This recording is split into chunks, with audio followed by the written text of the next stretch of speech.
유니IC가 설계를 하고 그걸 SMIC가 생산을 하면 YMTC가 조립만 해서 HBM 조립. 그래서 너 JBD 가가지고 LED 비싸게 사올래? 아니면 내가 LED에다가 스피커 끼워줄까?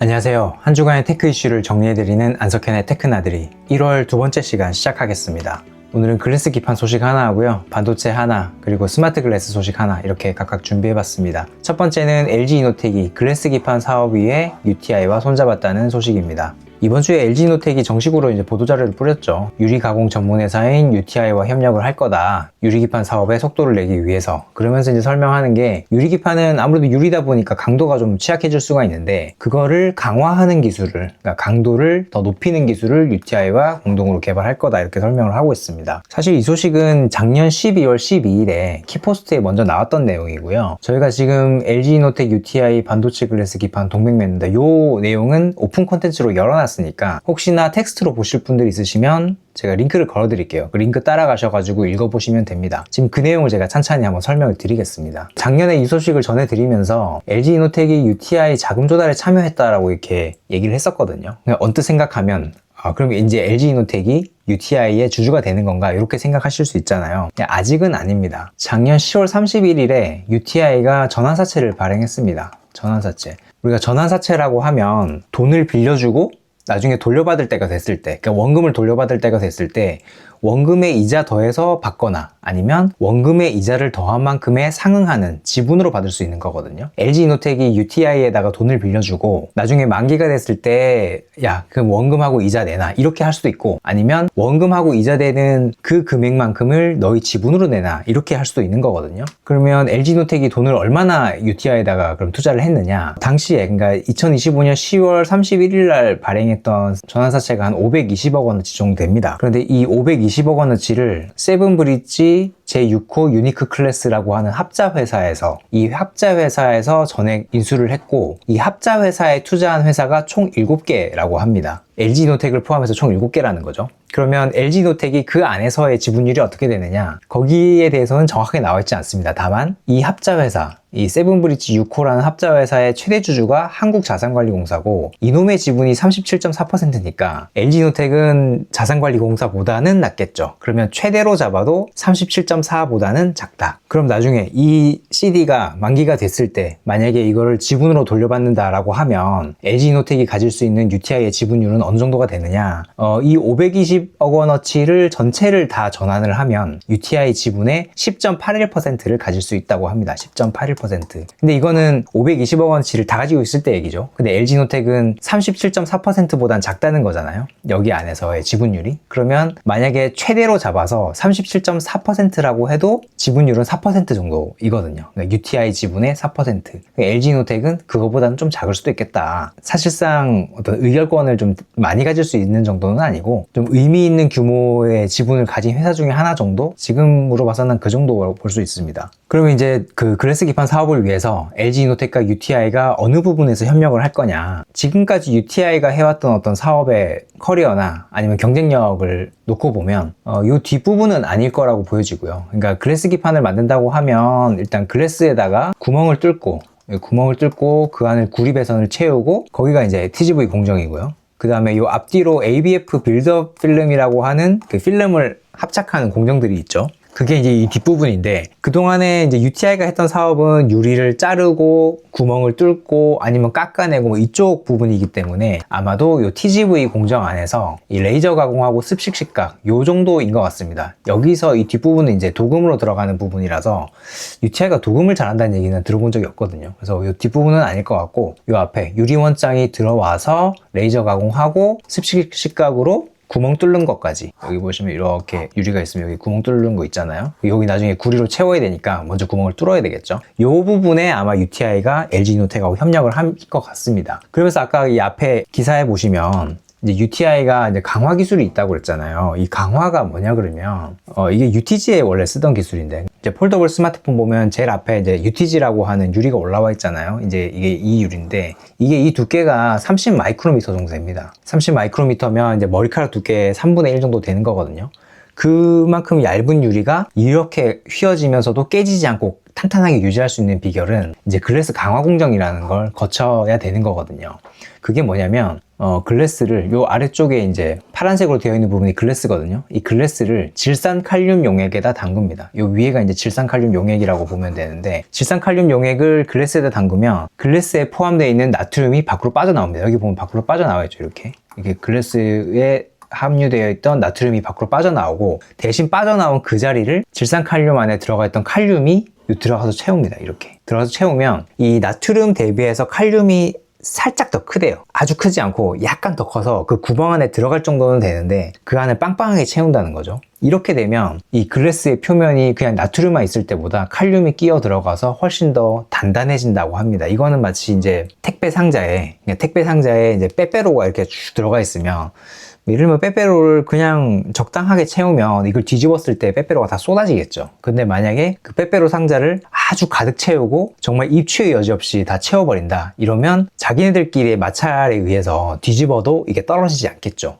좀 그런 식으로, 좀 비유하자면 그렇다는 건데, 그런 식으로 유리를 강화를 시켜서 이렇게 30 마이크로미터까지 깎아도 휨에 강하고 잘 깨지지 않게 만들 수 있다. 원래 UTG에서는 이 기술을 반도체 글래스 기판에다 쓰면 이게 나중에 기판으로 만들어져서 반도체가 돌아가더라도 잘 깨지지 않고 더 형태를 잘 유지하지 않겠냐, 이런 생각인 것 같습니다. 근데 이 화학 강화를 할 때 이게 보통 한 400도씨에서 이루어진대요. 굉장히 고온에서 이루어지는 거죠. 400도 고온에서 이루어지기 때문에 유리가 잘 깨지기도 하고 굉장히 어렵다고 하거든요. 이 UTI는 원래 UTG 생산하면서 요거를 오랫동안 연구해왔기 때문에 아마 잘하지 않겠나, 이렇게 기대를 할 수 있습니다. 그래서 그동안에 이제 기대했던 건 UTI가 이제 들어왔으니까 LG 쪽하고 이제 협력을 하겠고, 삼성하고 앱솔릭스는 지금 뭐 이렇게 TGV 관련해서 라인업이 꾸려져 있습니다. 그래서 이렇게 협력을 하고 LG에는 UTI가 주요 플레이어로 떠오르겠네, 이렇게 생각했었는데, 작년 12월 12일에 키포스트에서 이런 콘텐츠가 나오고 나서 LG 이노텍에서 급하게 밤에 전화가 와서 본인들이 UTI하고 협력을 하고 자금을 투입을 하긴 했지만 TGV를 외주를 주진 않을 거다라고 이렇게 설명을 하더라고요. 아니, 외주를 주지를 않을 거면 왜 UTI가 같이 기술 개발을 하나? 아니, 기술 개발만 해주고 그냥 끝내는 그런 계약도 있는 건가요? 저는 사실 좀 그게 좀 이상해서. 그리고 왜냐하면 그 UTI가 이번에 이제 520억짜리 CD를 이제 발행을 하고 나서, 원래 이렇게 자금 조달을 하고 나면 상장사들은 자금 조달에 따른 자금 출처를 설명을 해야 되거든요. 근데 여기 밑에 보시면 520억 중에 100억은 운영자금이고 420억은 폴더블 양산 라인하고 유리기판 관련 설비 구축을 한다, 이렇게 설명을 하고 있어요. 근데 아니, 설비 구축까지 하는데 그럼 일감을 전제로 하는 계약은 아니다? 이게 저는 사실 좀 이해는 안 가거든요. 그래서 제가 UTI 옆에다가 이렇게 물음표를 쳐놨는데, 이 부분이 정확히 어떻게 되는지는 제가 앞으로 또 파악이 되면 다시 한번 이 동영상을 통해서 한번 설명을 드리도록 하겠습니다. 다음은 중국 디램 회사 유니IC가 기업 공개를 한다는 소식입니다. 이건 작년 동영상에 대한 AS도 좀 약간 들어가 있습니다.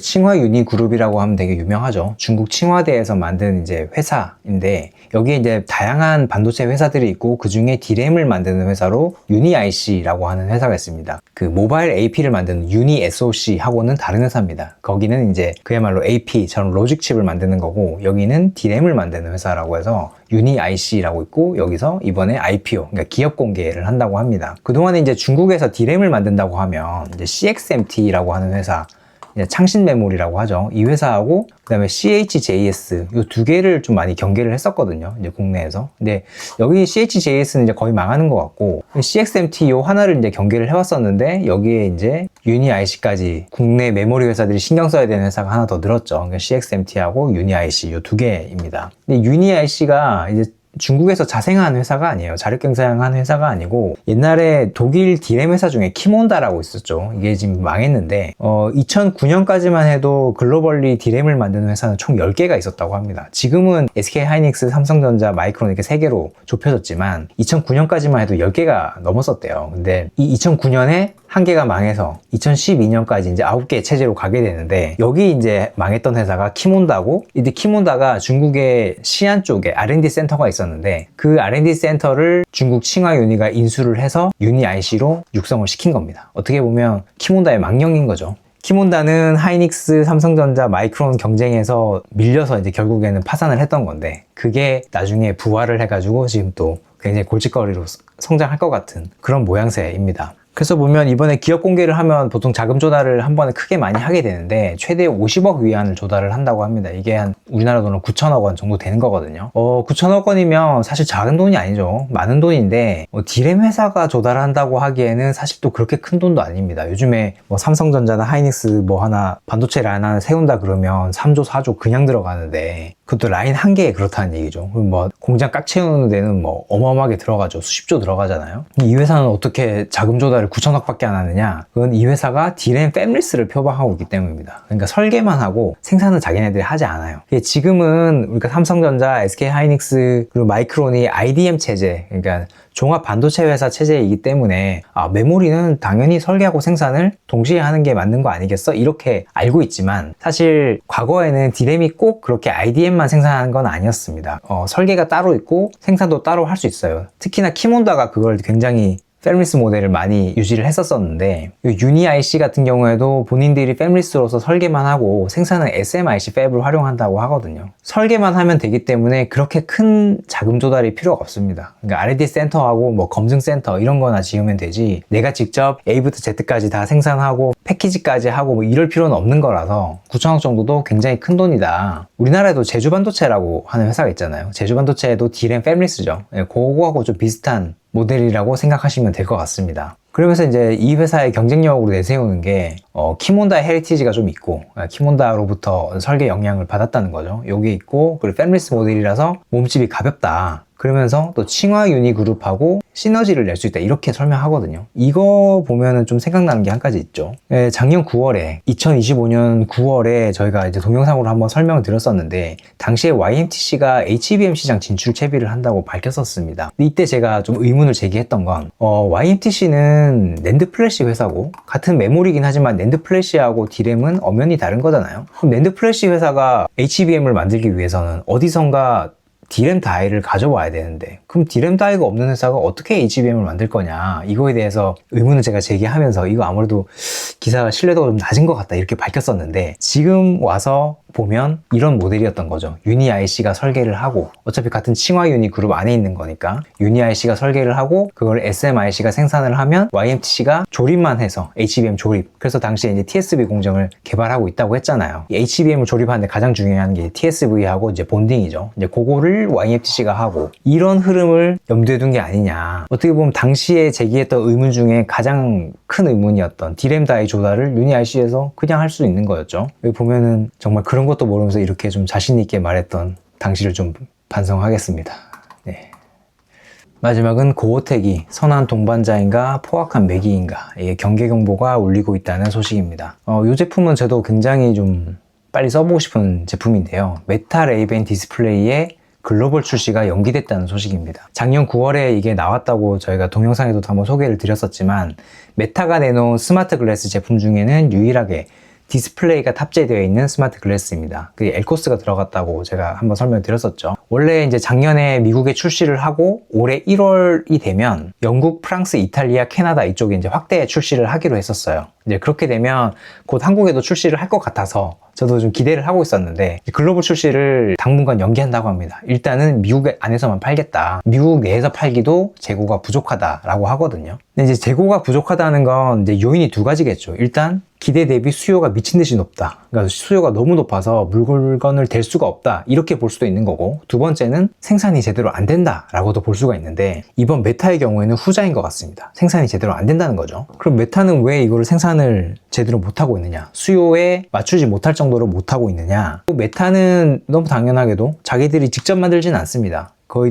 미국의 이제 빅테크들이 이런 세트들은 다 대만이나 중국에 있는 EMS들을 통해서 만들죠. EMS라고 하면 전자제조 전문회사, 우리가 폭스콘이나 럭스쉐어 뭐 이런 회사들을 보통 EMS라고 하는데 요 메타레이벤 디스플레이는 고어텍 이라고 하는 회사가 만듭니다. 고어텍이 100% 전담한다고 하는데 결국에는 이거죠. 고어텍이 빨리빨리 생산을 해서 메타한테 넘겨줘야 메타가 이거를 미국에서 팔고 남는 거를 글로벌 출시를 하는데 지금 고어텍이 이 물량을 제대로 못 내주고 있다는 거 아니에요? 그래서 그거를 파고 들어가 보면 이 고어텍이 이 전체를 세트 조립을 하는 건 맞지만 세트 조립 자체가 부족한 게 아니고요. 지금 이 메타 레이벤 디스플레이에서 부족한 건 이 도파관이라고 합니다. 이 도파관은 여기 앞에서 빛이 들어오면 반사해서 이 눈앞에다가 흩뿌려주는 회절 장치거든요. 메탈 레이벤 디스플레이 안에 엘코스가 있으면 엘코스에서 나오는 화상은 되게 조그맣잖아요. 근데 그 조그만 화상을 눈앞에다가 펼쳐주기 위한 그런 부품이 이제 도파관인데, 그럼 이 도파관이 왜 부족하냐?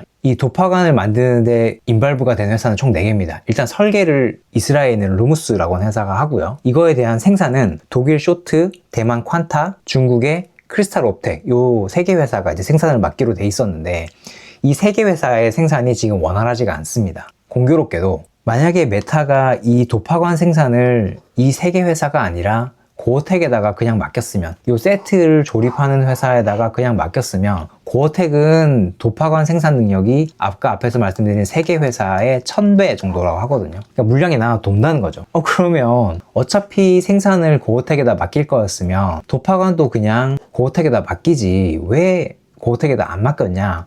그건 메타가 지금 고어텍하고 결별을 준비하고 있기 때문입니다. 근데 결별을 준비만 하는 거지 결별을 할 수가 없어요. 왜 결별하려고 하느냐? 그거는 여기 보면 FT에서, 그러니까 파이낸셜 타임즈에서 작년 9월에 좀 비슷한 얘기가 나오기도 했었죠. 왜 결별을 준비하느냐? 2023년도에 굉장한 좀 큰일이 있었습니다. 메타 입장에서. 메타가 퀘스트라고 하는 HMD 제품을 판매를 하잖아요. 이렇게 고글처럼 쓰는 걸 판매를 하는데, 이것도 당시에 고어텍에서 생산을 맡아줬었거든요. 100% 생산을 했는데, 퀘스트 2를 이제 팔고 뒤돌아서서 보니까 고어텍이 똑같은 제품을 자기네 브랜드 붙여가지고 시장에 팔고 있더라 이거예요. 아이폰에 비교하면 폭스콘이 아이폰을 만들어주잖아요. 폭스콘이 아이폰 17 작년 9월에 내놓고 10월 달에 여우폰이라고 해가지고 시장에다 또 풀고 있는 거예요. 그런 거하고 비슷한 일이 2023년에 있었다는 거죠. 굉장한 치팅을 했던 건데, 어떻게 보면 메타가 법정을 소송을 하겠다느니 뭐 불이익을 주겠다느니 뭐 별의별 협박을 다 했는데, 지금 2026년이잖아요 2026년인데도 불구하고 아직도 고어텍을 버리지 못하고 있습니다. 그 말인즉슨 고어텍에 가지는 의존도가, 고어텍에 가지는 메타의 의존도가 그만큼 높다는 거죠. 못 버린다는 거예요. 그게 왜냐하면 고어텍은 지금 단순한 스마트 글래스나 아니면 뭐 HMD 제품, 그러니까 헤드 마운트 디스플레이 이런 제품 시장에서 거의 뭐 60% 혹은 70% 정도의 점유율을 가지고 있거든요. 2대 중에 한 대는, 혹은 2대 중에 한 대 이상은 고어텍이 만든 제품이라는 뜻이죠. 그러니까 이 회사를 벗어나서는 스마트 글래스나 HMD를 만들 수가 없다. 근데 이 회사는 단순히 조립만 하는 게 아니고 요즘에는 부품 단계까지 다 섭렵을 하고 있습니다. 최근에 이제 선익 시스템, 우리나라 이제 증착 장비 회사죠. 선익 시스템이 중국의 마이크로 OLED 증착기를 공급한다고 공시를 했었는데, 그 공시 찾아보시면 계약 상대방이 고어 픽셀이거든요. 이 고어 픽셀이 고어텍의 자회사입니다. 그리고 작년에 이제 9월인가 10월인가 이때쯤 보면 플래시라고 하는 마이크로 LED 회사가 중국 자본에 인수가 됐다, 이런 기사가 있습니다. 한번 찾아보십시오. 찾아보시면 있는데, 여기에 자본을 댄 회사도 고어텍입니다. 그러니까 고어텍이 마이크로 LED도 하고 마이크로 OLED도 하고 그냥 세트 조립만 하는 게 아니라 부품까지 다 하겠다는 거예요. 그러니까 뭐 이런 거죠. JBD라고 제가 중국에 마이크로 LED 잘하는 회사 있다고 했잖아요. 그럼 마이크로 LED를 JBD가 잘해. 야, 그럼 JBD에다 가면 마이크로 LED밖에 못 사겠지만 나한테 와라. 나는 마이크로 LED도 있고 스피커, 마이크, 햅틱, 아이 트래커, 센서, 케이스 다 있어. 그리고 조립까지 해줄 수 있어. 너 JBD 가가지고 LED 비싸게 사올래? 아니면 내가 LED에다가 스피커 끼워줄까? 이렇게 나오는 거거든요. 그러니까 도저히 다른 EMS를 선택할 수가 없고, 본인들이 이거를 부품 회사들 규합해서 조립하는 것도